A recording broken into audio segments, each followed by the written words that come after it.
नमस्कार प्यारे विद्यार्थियों, लक्ष्य क्लासेज वालोत्रा की यूट्यूब चैनल में आप सभी का स्वागत है।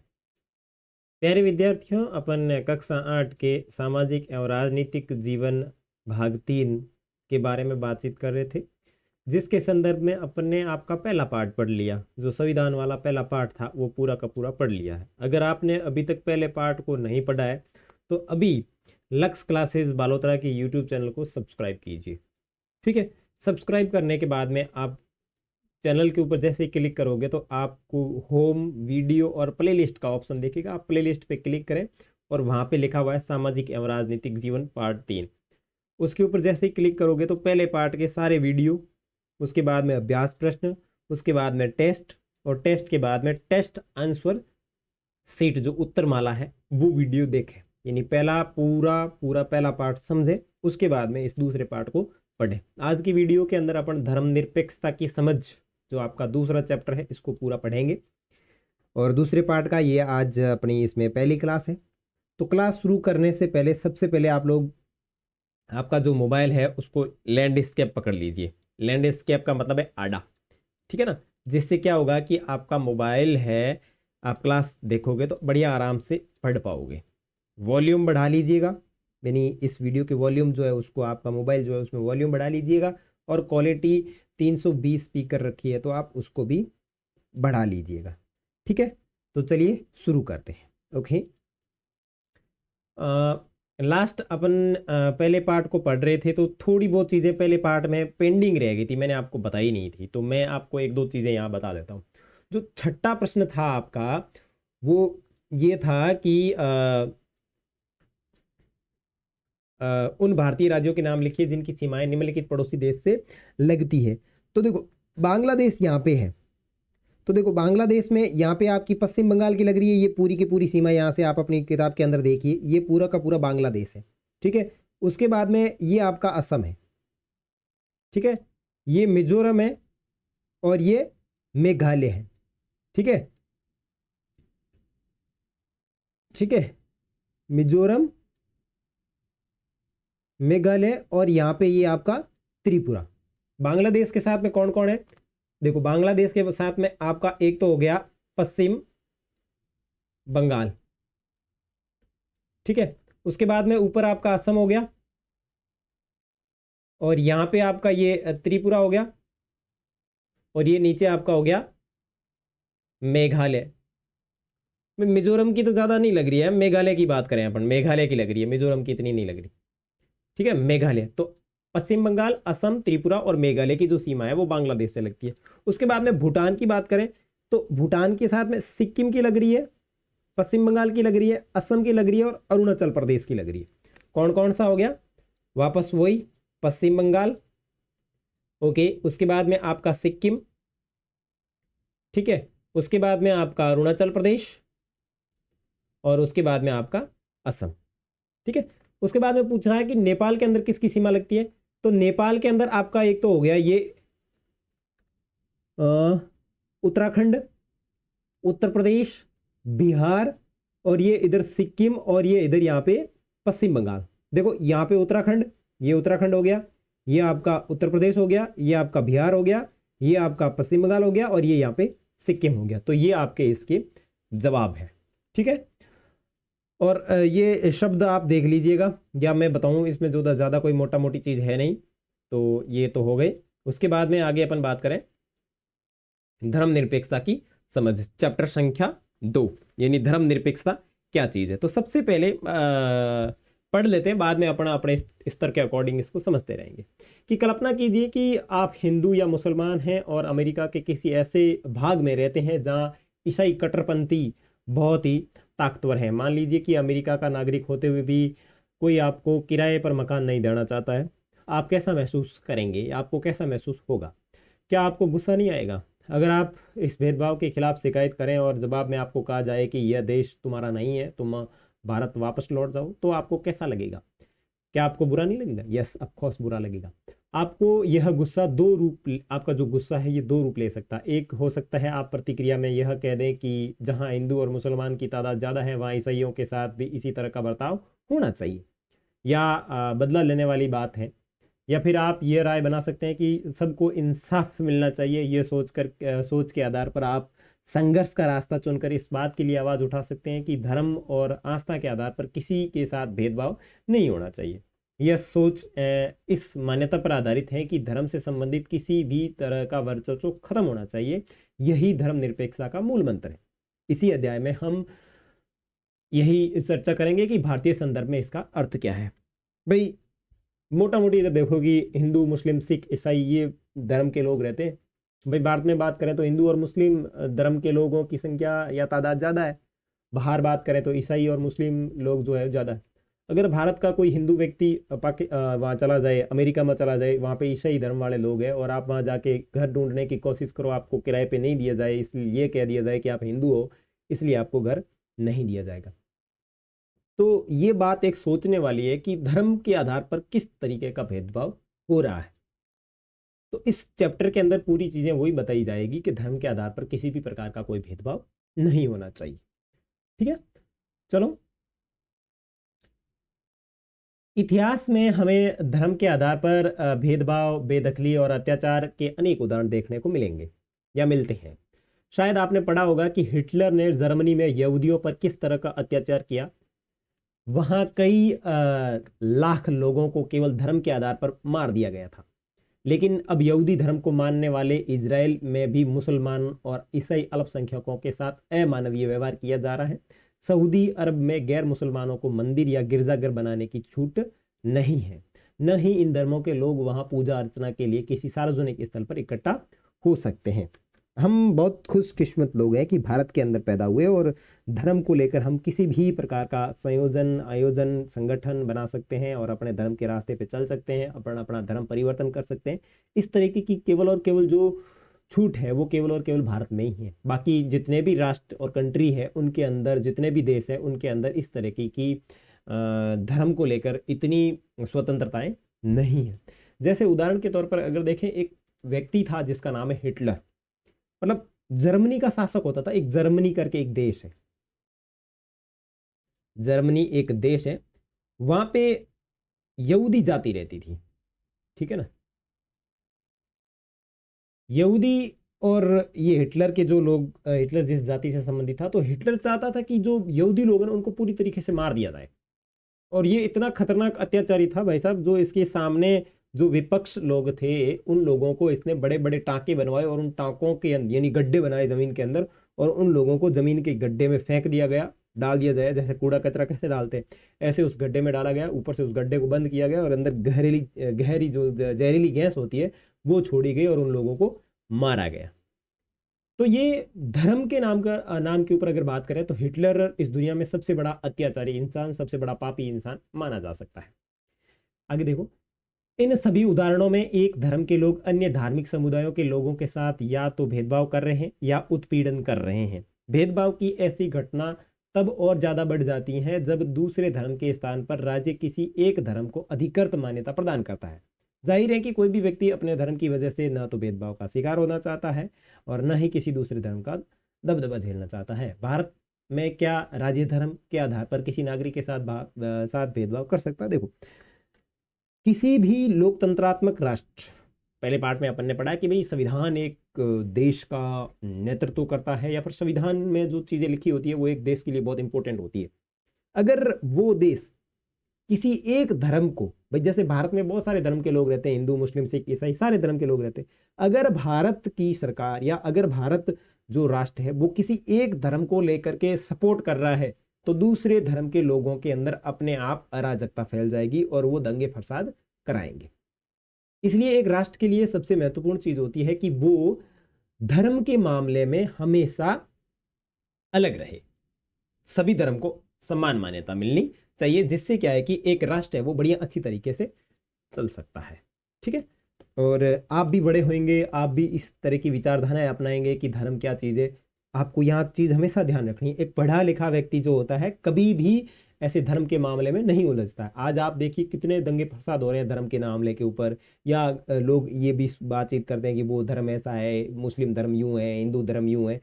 इन सभी विचारधाराओं के पीछे आपको सही मान्यता या सही ज्ञान तभी मिलेगा जब आप इन किताबों में दिए हुए ज्ञान को सही तरीके से एक्सेप्ट करेंगे।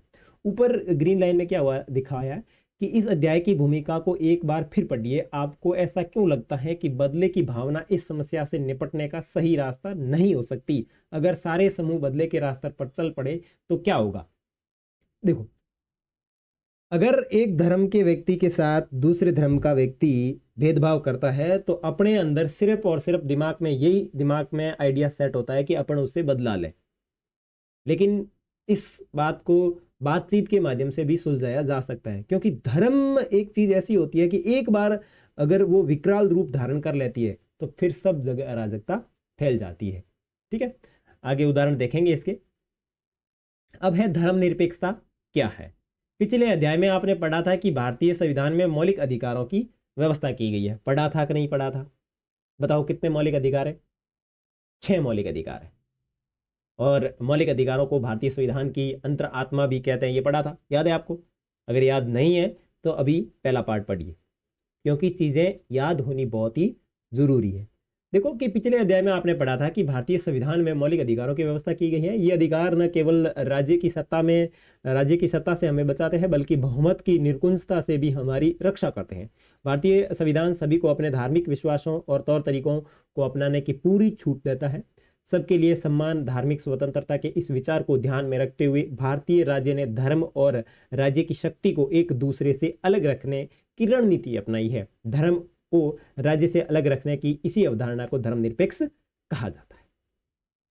पूरी बात समझो मेरे सामान्य शब्दों में कि भारत जो है वो बहुत ही विशाल बड़ा देश है और इसमें भिन्न भिन्न प्रकार के धर्म के लोग रहते हैं। और भारत ने एक इस तरीके का रास्ता अपनाया है जिसमें राजनीति या फिर जो सरकारी नीतियां वो अलग है और जो धर्म का मामला है वो अलग है। इसलिए आपको मौलिक अधिकारों के अंदर एक अधिकार दिया गया है, धर्मनिरपेक्षता का अधिकार। आप स्वतंत्र हैं, जिस धर्म में रहना चाहे उस धर्म में रहिए, जिस धर्म में आपको अच्छी चीजें लगती है उस चीजों को ग्रहण कीजिए, एक्सेप्ट कीजिए और अपने अनुसार चलिए।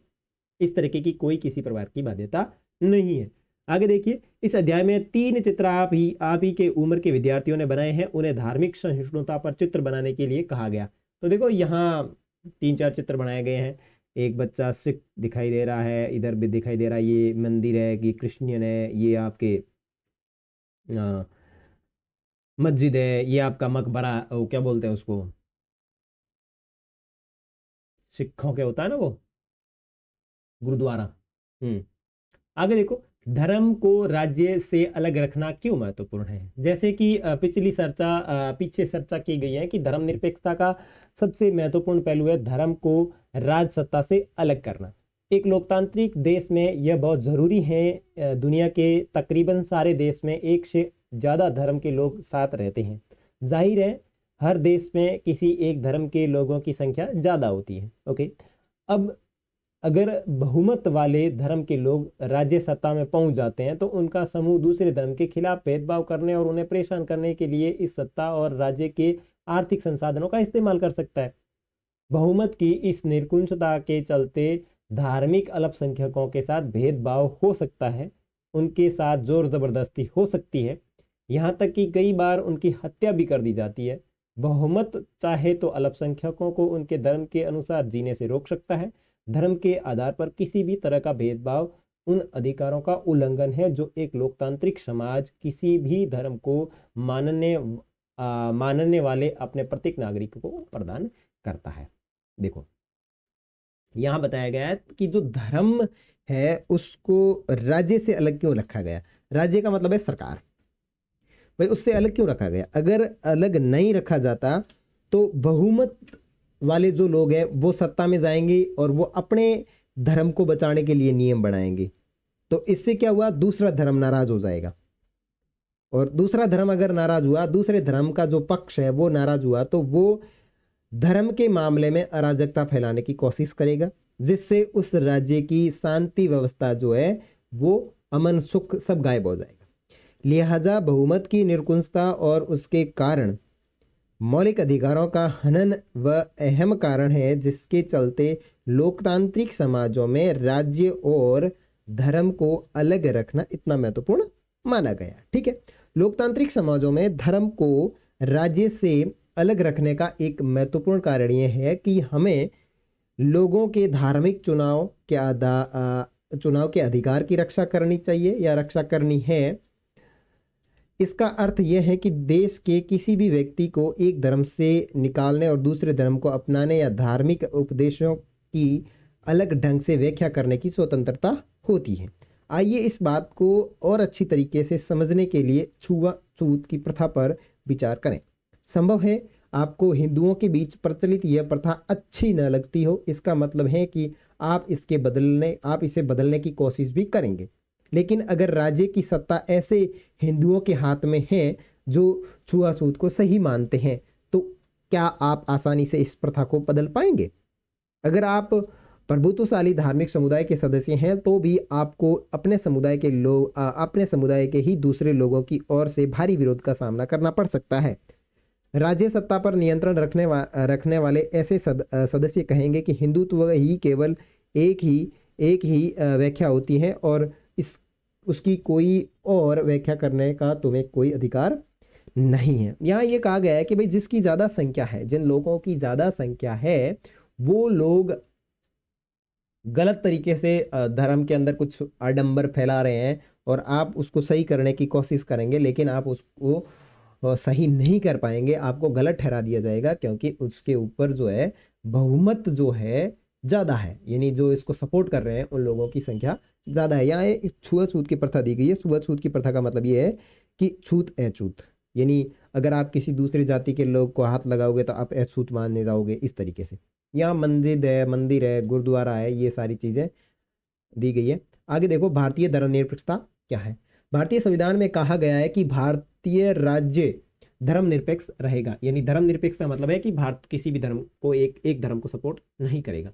हमारे संविधान के अनुसार केवल धर्मनिरपेक्ष राज्य ही अपने उद्देश्यों को साकार करते हुए निम्नलिखित बातों का ख्याल रख सकता है कि कोई एक धार्मिक समुदाय किसी दूसरे धार्मिक समुदाय के ऊपर दबाव नहीं बना सकता, कुछ लोग अपने ही धर्म के अन्य सदस्यों को न दबाएं, और राज्य ना तो किसी खास धर्म को थोपेगा, ना ही लोगों को धार्मिक स्वतंत्रता छीनेगा। भाई राजस्थान एक राज्य ऐसा राजस्थान ऐसे नहीं कहेगा कि राजस्थान का मुख्यमंत्री कहेगा कि आपको मुस्लिम धर्म ही धारण करना पड़ेगा, या ऐसे नहीं कहेगा कि आपको हिंदू धर्म धारण करना पड़ेगा, मैं मुख्यमंत्री बनते ही मतलब कि आपको सब जो हिंदू है मैं उनको मुस्लिम बना दूंगा, या मुस्लिम है उनको हिंदू बना दूंगा। इस तरीके से राज्य जो है वो किसी के ऊपर धर्म की स्वतंत्रता ना तो थोप सकता है, ना उनसे धर्म की स्वतंत्रताएं हैं वो छीन सकता है।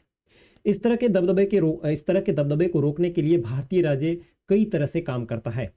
पहला तरीका यह है कि वह खुद को धर्म से दूर रखता है। भारतीय राज्य की बागडोर न तो किसी एक धार्मिक समूह के हाथों में है और न ही किसी राज्य किसी एक धर्म को समर्थन देता है। भारत में कचहरी, थाने, सरकारी विद्यालय और दफ्तर जैसी सरकारी संस्थानों में किसी खास धर्म को प्रोत्साहन देने या उसका प्रदर्शन करने की अपेक्षा नहीं की जाती। आप जिस भी स्कूल में पढ़ रहे हो, क्या आपको धर्म की शिक्षा दी जाती है? आपको कहा जाता है कि आप हिंदू धर्म को बढ़ाइए, या फिर आपको कहा जाता है कि आप मुस्लिम धर्म को बढ़ाइए? ऐसी किसी भी प्रकार की सरकारी संस्था नहीं है जो किसी धर्म को बढ़ावा दे रही है। हाँ ठीक है, धर्म का प्रचार करने के लिए धर्म के लोग अपना प्राइवेट धंधा खोल करके वो चीज़ें प्रचारित कर सकते हैं, यानी प्राइवेट करके। भाई जैसे मान लो हिंदू धर्म को बढ़ाने के लिए क्या कोई ऐसी स्कूल है जो जिसको एक गवर्नमेंट सपोर्ट कर रही हो? नहीं ना। हाँ, एक अलग धर्म के लोग हैं, वो अपना, चाहे जैसे मुस्लिम धर्म की बात करें, मदरसे, तो मदरसे जो है वो उनके धर्म का प्रचार करने के लिए चलाते हैं, तो वो एक अलग हो गया। वो धर्म का प्रचार करने के लिए वो धार्मिक संस्था चलाते हैं, वो एक अलग चीज है। उसमें सरकार किसी भी प्रकार का समर्थन नहीं करती है या उसको प्रोत्साहन नहीं देती है। आगे देखो, सीमापुर सरकारी स्कूल के विद्यार्थी एक धार्मिक त्योहार मनाना चाहते हैं। राजकीय माध्यमिक विद्यालय, सर अगले महीने एक बहुत बड़ा त्यौहार आ रहा है, हमने कभी स्कूल में ये त्यौहार नहीं मनाया, क्या इस साल मनाएंगे? नहीं रेखा, ऐसा नहीं हो सकता। हमारा स्कूल एक सरकारी स्कूल है और हम किसी एक धर्म को महत्व नहीं दे सकते। निजी स्कूल जो चाहे करे, सरकारी स्कूल अपनी चार दीवारी के भीतर कोई धार्मिक उत्सव आयोजित नहीं करते। वैसे भी ज़्यादातर धार्मिक त्योहारों पर सरकारी छुट्टियां होती है, इसलिए हम इन त्योहारों को घर पर ही मना सकते हैं। और आगे लड़का कह रहा है कि मैंने इस दृष्टि से कभी सोचा नहीं था कि मुझे लगता है कि स्कूल के बाहर हम कभी भी यह त्यौहार मना सकते हैं। खैर कोई बात नहीं, हम लोग अपने मोहल्ले में तो इस त्यौहार का आयोजन कर ही रहते हैं। ठीक है, या कर ही रहे हैं। ठीक है, आपने कई बार देखा होगा कि स्कूलों में जब भी जैसे ईद होती है या फिर हिंदू धर्म का कोई भी त्यौहार होता है, तब स्कूलों में छुट्टियां लगा दी जाती है। इसका मतलब यह है कि स्कूल इस बात को सपोर्ट नहीं कर रहा है कि आप वो धर्म की जो त्यौहार है या जो धर्म का जो त्यौहार है वो स्कूल के अंदर मनाओ, क्योंकि स्कूल के अंदर सभी धर्म के बच्चे पढ़ने आते हैं। ऐसा है नहीं कि एक विशेष धर्म को बढ़ावा दिया जा रहा है। तो वो छुट्टी कर देते हैं ताकि अपने अपने घर पे आप स्वतंत्र हो, जैसे उसको मनाना चाहो मनाओ। उपयुक्त चित्र कथा पट में स्कूल के भीतर किसी धार्मिक त्यौहार का आयोजन सभी धर्मों के साथ एक जैसा व्यवहार करने की सरकारी नीति के खिलाफ होता है। सरकारी स्कूल अपनी प्रातःकालीन प्रार्थना सभाओं या धार्मिक आयोजनों के जरिए किसी एक धर्म को बढ़ावा नहीं दे सकते। यह नियम निजी स्कूलों पर भी लागू नहीं है। केवल सरकारी नहीं, ये निजी स्कूलों में भी लागू है, यानी प्राइवेट स्कूलों में भी लागू है। धार्मिक वर्चस्व को रोकने के लिए भारतीय धर्मनिरपेक्षता का दूसरा तरीका है हस्तक्षेप की नीति। इसका मतलब है कि सभी धर्मों की भावनाओं का सम्मान करने और धार्मिक क्रियाकलापों में दखल न देने के लिए राज्य कुछ खास धार्मिक समुदायों को विशेष छूट देता है। इधर देखो कि सरकारी स्कूलों में अक्सर कई धर्मों के बच्चे आते हैं। इस बात को ध्यान में रखते हुए धर्मनिरपेक्ष राज्य की 3 उद्देश्यों को दोबारा पढ़ी। आप इस बारे में 2 वाक्य लिखिए कि सरकारी स्कूलों को किसी एक धर्म को बढ़ावा क्यों नहीं देना चाहिए। आप यहाँ अपने मन में सोच के उत्तर दे सकते हैं कि भाई सरकारी स्कूल है वो किसी एक धर्म को बढ़ावा क्यों नहीं दे रहे। अगर एक धर्म को बढ़ावा देंगे तो दूसरे धर्म के लोग हैं वो नाराज हो जाएंगे। ठीक है ना, इस तरीके से।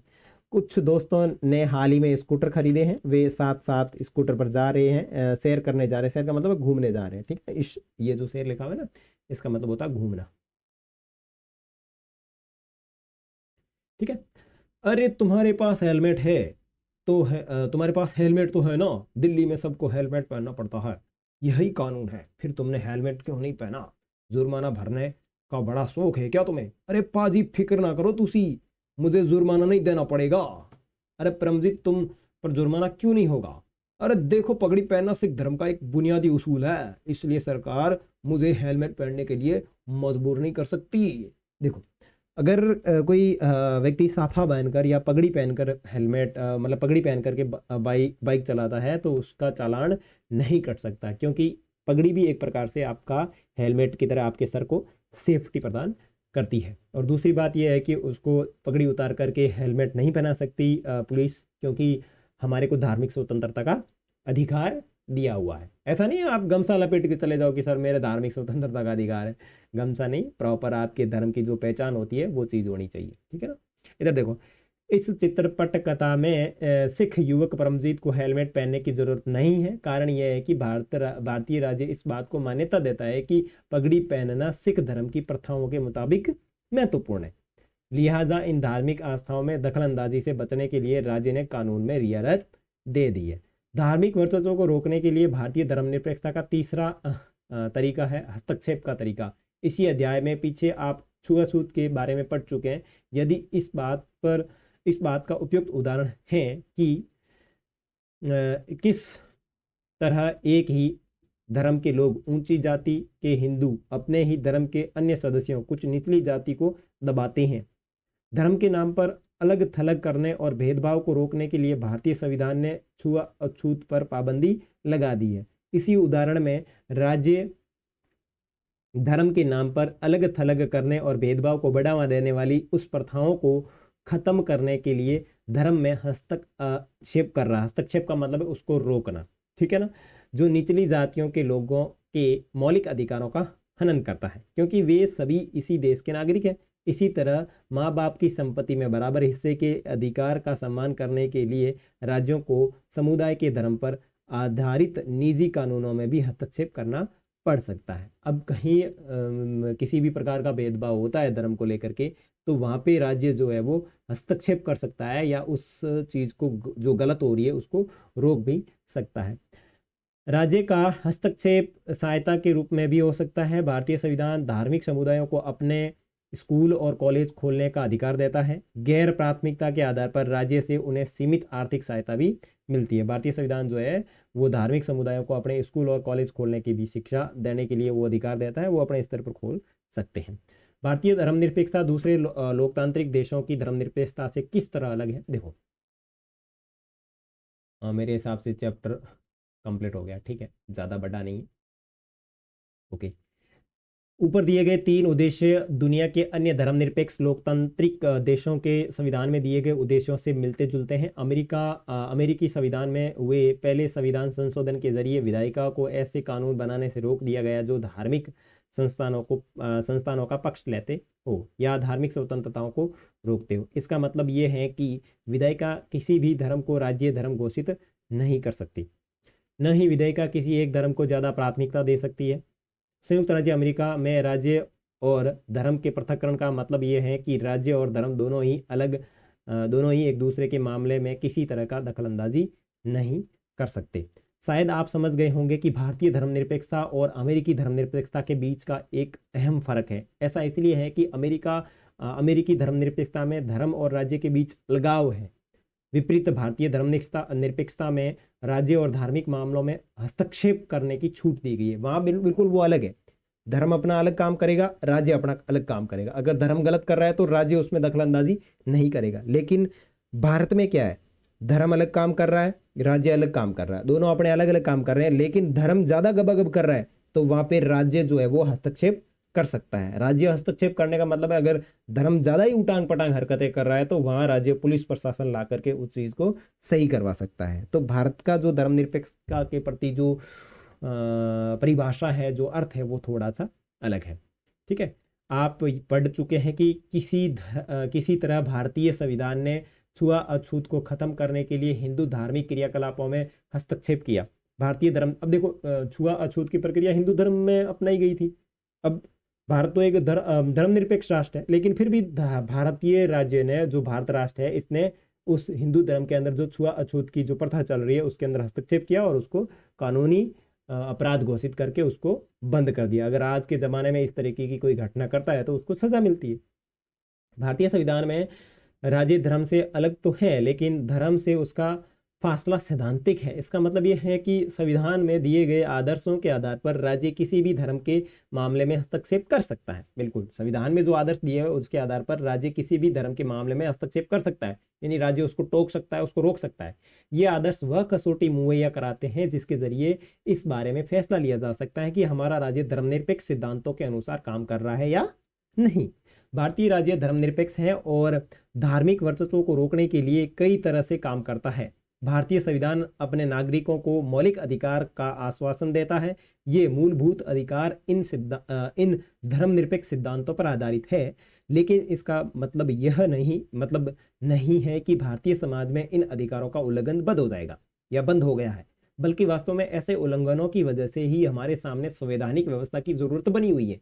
इसी तरह के अधिकारों के हनन का ज्ञान हमें इन अधिकारों के उल्लंघन के प्रति संवेदनशील बनाता है। जब कभी ऐसा होता है तो हमें इसके खिलाफ सही कदम उठाने की क्षमता भी उससे मिलती रहती है। मतलब धर्म अगर कुछ गलत काम कर रहा है तो हमारा जो संविधान है उसको सही तरीके या उसको सही दिशा देने के लिए काम करता रहता है, जिससे हमारे को क्या है, संविधान के ऊपर जो भरोसा है या संविधान को ध्यान में रखते हुए अगर उसके खिलाफ अगर अपने को कदम उठाने की जो ऊर्जा है वो हमेशा मिलती रहती है। क्या आप भारत के किसी भी भाग से हाल ही में कोई ऐसी घटना बता सकते हो जहां संविधान के धर्मनिरपेक्ष आदर्शों का उल्लंघन किया गया हो और लोग उनके धर्म की वजह से प्रताड़ित किया गया हो या मारा गया हो? हाँ, ऐसे ही घटनाएं कई बार होती रहती है, अपन ने इस क्लास के अंदर इतना ज़्यादा जिक्र नहीं करेंगे। ऊपर एक चीज़ छूट गई थी, यहाँ बच्चे दिए हुए हैं। यहाँ लिखा हुआ है कि संयुक्त राज्य अमेरिका में सरकारी स्कूलों के ज़्यादातर बच्चों को सुबह सबसे पहले वफादारी की शपथ लेते हैं, मतलब वफादारी की शपथ लेते हैं। शपथ में ईश्वर की छत्र छाया शब्द का प्रयोग करते हैं। 60 साल से पहले ही वहाँ ये तय कर दिया गया था कि अगर ये शपथ किसी बच्चे की धार्मिक आस्था को ठेस पहुंचाती है तो इसको दोहराने की जरूरत नहीं है। इसके बावजूद ही वहाँ ईश्वर की छत्र छाया वाक्यांश को कई बार कानूनी चुनौती दी जा चुकी है। चुनौती देने वालों का कहना है कि यह वाक्यांश अमेरिकी संविधान के पहले संशोधन में चर्च और राज्य के बीच किए गए पृथक्करण का उल्लंघन करता है। उपयुक्त चित्र में अमेरिका की सरकारी स्कूल के बच्चे वफादारी की शपथ लेते हुए दिखाई दे रहे हैं। तो ये वहाँ पे होता है मामला। ठीक है, आगे देखो। फरवरी 2004 में फ्रांस में एक कानून बनाया गया है। इस कानून में प्रावधान किया गया है कोई भी विद्यार्थी इस्लामी बुर्का, यहूदी टोपी या बड़े ईसाई क्रॉस जैसे धार्मिक अथवा राजनीतिक चिन्हों का प्रयोग राजनीतिक चिन्हों या प्रतीकों को धारण करके स्कूल नहीं आएगा। फ्रांस में रहने वाले उन अप्रवासियों ने इस कानून का काफ़ी विरोध किया। वे मुख्यतः अल्जीरिया, ट्यूनीशिया और मोरक्को आदि उन देशों से आए थे और जो पहले फ्रांस के उपनिवेश थे, ठीक है, मतलब उनके गुलाम थे। 1960 के दशक में फ्रांस में मजदूरों की कमी हो गई। उस समय इन अप्रवासियों को फ्रांस आकर काम करने के लिए वीज़ा यानी प्रवेश पत्र दिए गए थे, और इन अप्रवासियों की बेटियां स्कूल में अक्सर सिर पर रुमाल बांध कर जाती थी। लेकिन इस नए कानून के लागू होने के बाद सिर पर रुमाल बांधने के कारण स्कूलों से निकाल दिया गया। तो इस तरीके से अगर कोई घटना होती है तो वो सही नहीं होती है, क्योंकि वो एक किसी पर्टिकुलर विशेष धर्म को सपोर्ट करते हैं, तो वहाँ धर्मनिरपेक्षता नहीं कहा जा सकता। तो आपका चैप्टर कंप्लीट हो गया। इसमें ज़्यादा कोई इतनी गहराई से समझने वाली चीज़ें नहीं है, बस केवल और केवल धर्मनिरपेक्षता का मतलब क्या होता है वही देखना था। अब इसके नेक्स्ट वीडियो के अंदर अपन बात करेंगे अभ्यास प्रश्नों की, और अभ्यास प्रश्नों के बाद में अपन आपके इसमें देखेंगे टेस्ट को। टेस्ट के बाद में टेस्ट की उत्तरमाला, और उसके बाद में तीसरा अध्याय शुरू कर देंगे। तो इसमें देखिए शब्द आए, शब्द संकलन। जोर जबरदस्ती का मतलब होता है कि किसी भी चीज़ को थोपना, आपकी इच्छा नहीं है उस कार्य को करने की, लेकिन फिर भी वो कार्य आपके ऊपर थोपा जा रहा है, तो वो होता है जोर जबरदस्ती। व्याख्या की स्वतंत्रता, व्याख्या की स्वतंत्रता का मतलब है कि मैं भाई जो धर्म अपना रहा हूँ, या मेरे पास जो धर्म है, मैं जिस धर्म को मानता हूँ, मैं उस धर्म की परिभाषा अपने हिसाब से रख सकता हूँ कि भाई धर्म का मतलब ये है, और स्वतंत्रता मतलब अपने अपने धर्म की वो अपने इच्छा के अनुसार प्रचार प्रचार कर सकता है। हस्तक्षेप का मतलब है कि कोई भी चीज़ हो रही है, उसमें किसी भी चीज़ का आकर के उसके अंदर बाधा उत्पन्न करना। जैसे आपकी क्लास चल रही है और कोई दूसरा अध्यापक आकर के आपकी क्लास, चलती क्लास को रोकता है, तो वो एक प्रकार से हस्तक्षेप होता है। और यहाँ जो हस्तक्षेप का अर्थ है वो है कि भाई अगर कोई धर्म है वो गलत कार्य कर रहा है जो समाज के लिए सही नहीं है, या उस राष्ट्र के लिए सही नहीं है, तो उसमें राज्य है वो उसको हस्तक्षेप करके रोक सकता है। ठीक है, तो अपना चैप्टर यहीं एंड करते हैं। वीडियो अच्छा लगा हो तो लाइक करें, साथ ही साथ इसको शेयर करें, कमेंट करें कि आपको कौन सी चीज़ जो है वो समझ में नहीं आई। नेक्स्ट अपन आपके अभ्यास प्रश्नों की बात करेंगे। तब तक के लिए बाय बाय।